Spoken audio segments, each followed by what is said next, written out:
Welcome to Practical Medicine. Today's topic is chest pain. Before we are proceeding further towards the chest pain, we should know about what is pain. Pain, it is the unpleasant sensation that is localized to a part of the body. Primary afferent nociceptors are A delta, small myelinated fibers, and type C unmyelinated fibers. Here, pain receptors are known as nociceptors. There are two types of fibers that carry the pain sensation. One, it is the A delta fiber. These are the small myelinated fibers, and another one type C fibers. These are unmyelinated fibers. So these A delta fibers, these are fast fibers, and this type C, these are the slowest fibers that carry the pain sensation. Now when we are speaking about the pain, which are the features we should note down? Site of the pain, character and severity, duration, frequency and periodicity, radiation, aggravating factors, relieving factors, and associated factors. You can know all these features via the proper way of history taking. So history taking is an art. If you ask any question, there always have an answer from the patient. Just you have to know what to ask and which way to ask. Now, which are the causes of chest pain? First one, cardiac causes. This includes the angina pectoris, myocardial infarction, pericarditis, and acute dissection of the aorta. Cardiac causes of the chest pain, this includes the angina pectoris, myocardial infarction, pericarditis, acute dissection of the aorta. Respiratory causes, this includes the pleurisy. Chest wall causes, this include the musculoskeletal pain, neuropathic pain. Gastrointestinal causes, this includes the reflux, esophagitis, hiatus hernia, esophageal spasm. So all these are the causes of the chest pain. Now causes of the acute chest pain. From here we are going through the differential diagnosis of the acute chest pain. Specifically the acute chest pain related to the angina.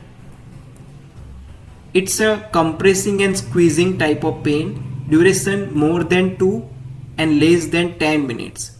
The duration of the anginal pain, it is of acute chest pain, compressing, squeezing type.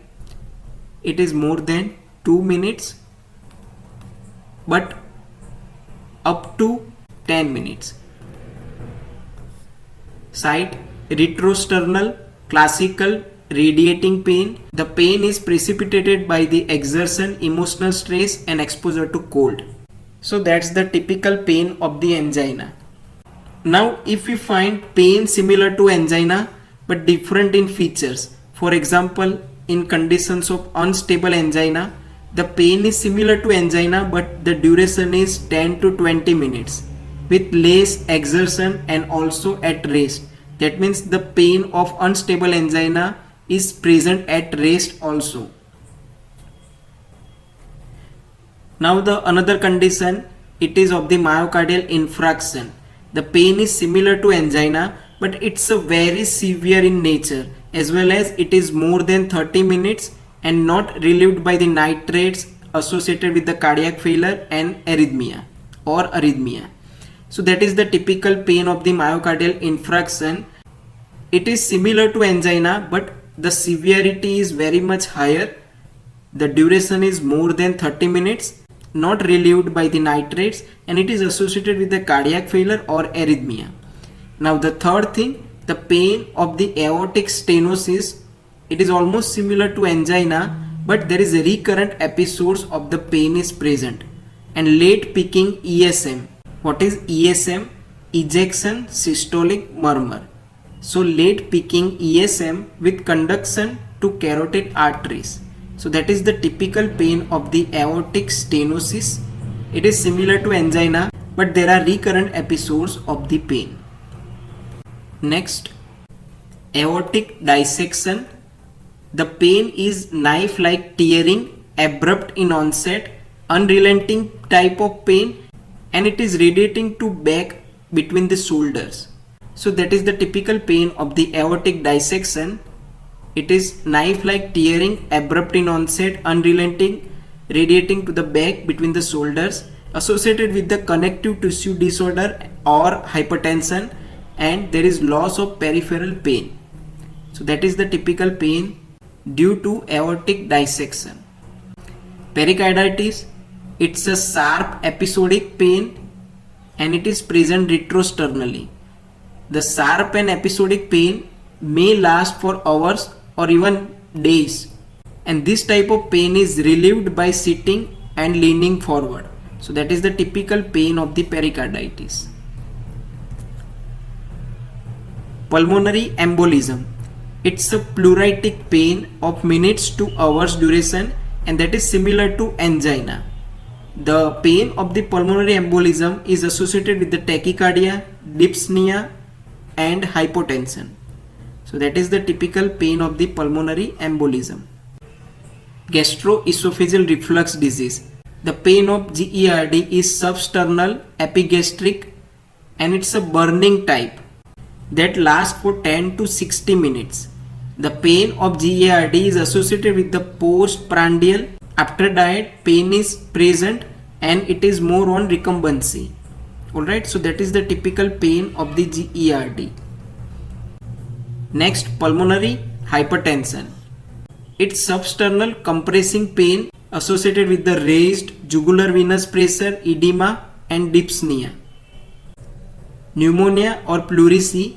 The pain is localized, unilateral, pleuritic type of pain. It is associated with the pleural rub, cough, crackles and dyspnea. So that is the typical pain of the pneumonia or pleurisy. It is localized, unilateral, pleuritic type of pain. Pneumothorax, it's a localized unilateral pain that is sudden in onset and it's a pleuritic in nature. So that is the typical pain of the pneumothorax. It is associated with the hyperresonant note, decreased breath sound and coin sound. So that is typical pain of the pneumothorax, localized, unilateral, sudden in onset and pleuritic type of pain. Esophageal spasm.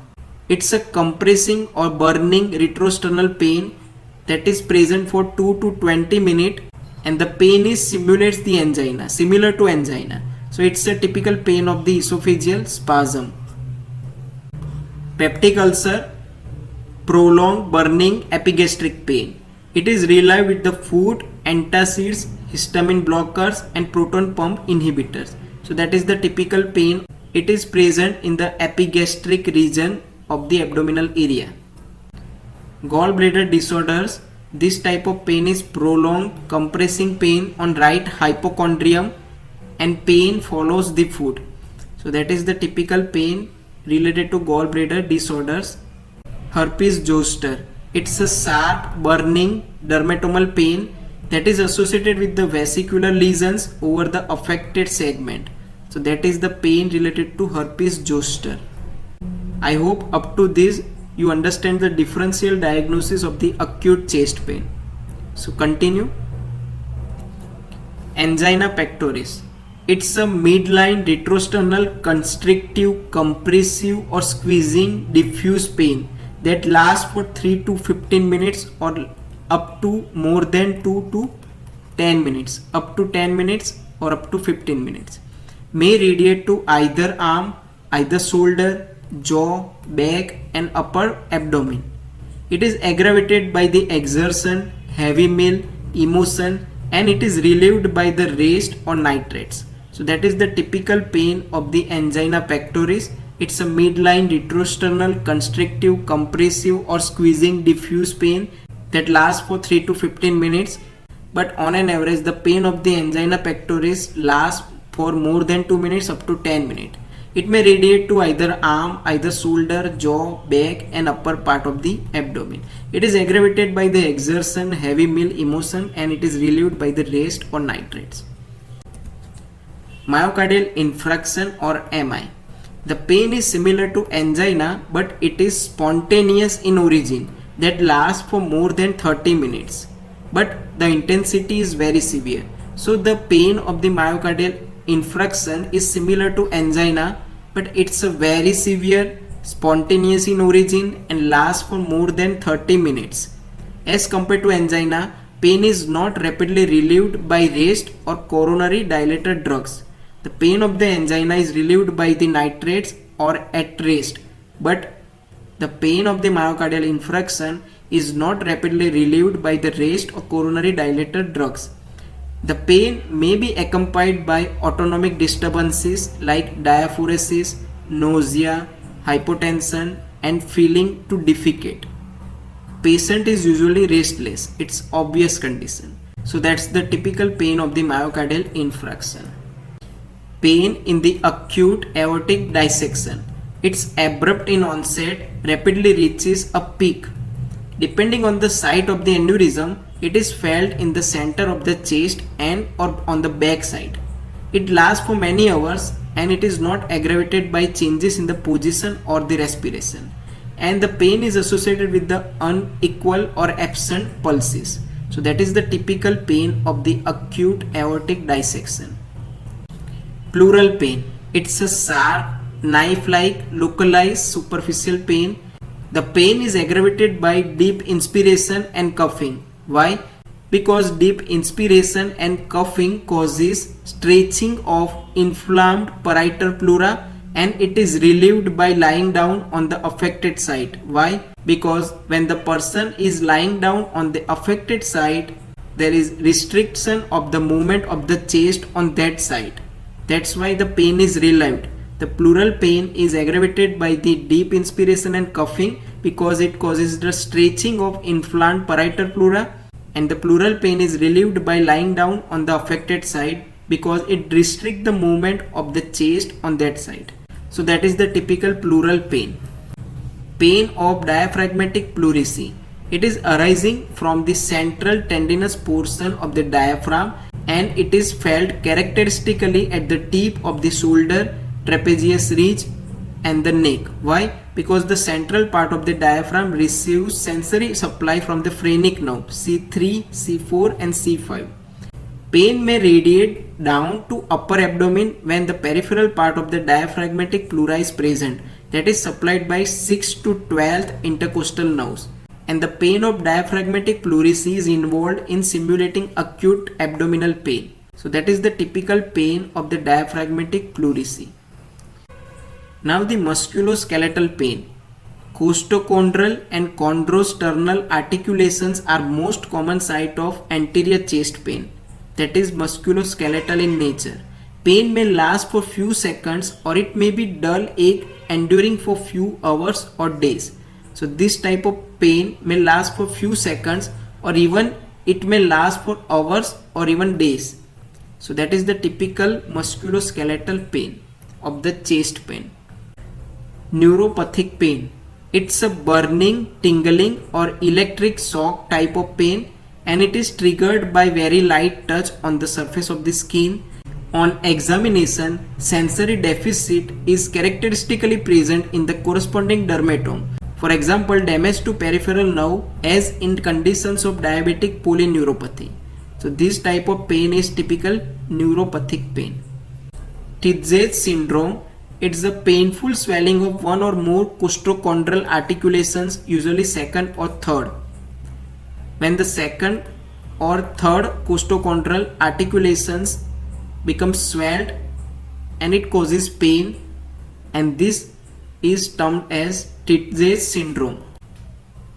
I hope through this presentation now you understand about the chest pain. If you like this presentation, please try to share it with your friends, group, batch and colleague. Thank you so much everyone.